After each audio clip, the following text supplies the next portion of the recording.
This is English shorthand dictation number 13. Be ready.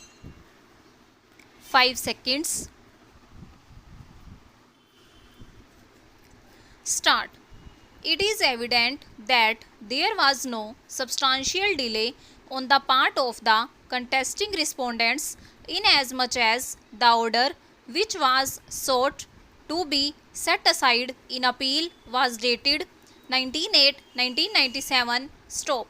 In such a situation, the settlement officer consolidation was perfectly justified in condoning the delay and entertaining the appeal. Stop. On the merits of the claim, it is evident that a compromise was being made. The basis for the order dated 19/8/1997. Stop. The respondent number 3 admittedly was not a party to the said compromise, even if his natural father has signed the same. Stop. The respondent number 3 was not claiming his rights through his natural father, but on account of his share being the alleged adopted son. Stop. Shri K.R. Sirohi, Learned Senior Counsel for the contesting respondent, therefore is right while making his submissions that the consolidation officer, while proceeding to dispose of the matter, ought to have taken notice of all the prospective heirs of the deceased Shrimati Sona Devi, and therefore the consolidation officer fell in error by not issuing any notice to the respondent number 3 before having proceeded to accept the alleged compromise and decide the objections. Stop. The other contention of Shri Sirohi has also to be accepted inasmuch as on the point of delay, the order itself was passed by the consolidation officer on 19/8/1997, long after the denotification. Stop. The issue raised by the learned counsel for the petitioners that the matter has been decided much after the denotification in 1991 has therefore no substance.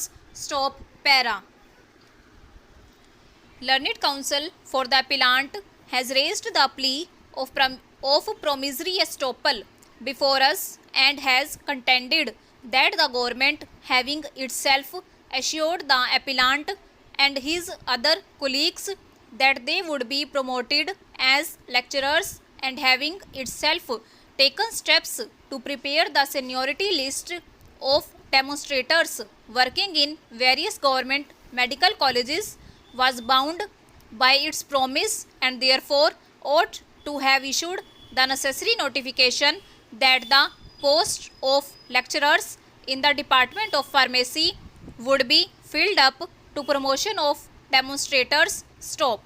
Since this was not done, the High Court should itself have commanded the government to issue such a notification so that the promise which was made to the appellant was fulfilled. Stop. Accordingly, it held that the appellant is liable for the same. Stop.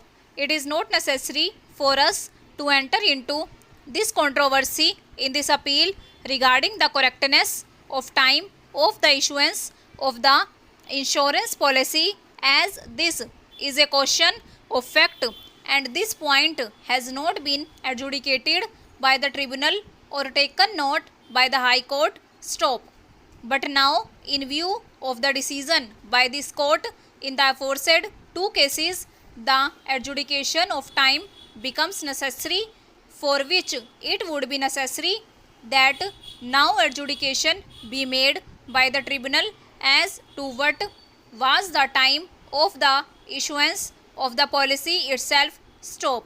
In view of this, we set aside the impugned order of the High Court qua the liability of the insurance company and remand the case back to the tribunal for deciding the aforesaid limited question regarding the time when the insurance policy was issued, and then decide consequential liability, if any, on the insurance company stop over.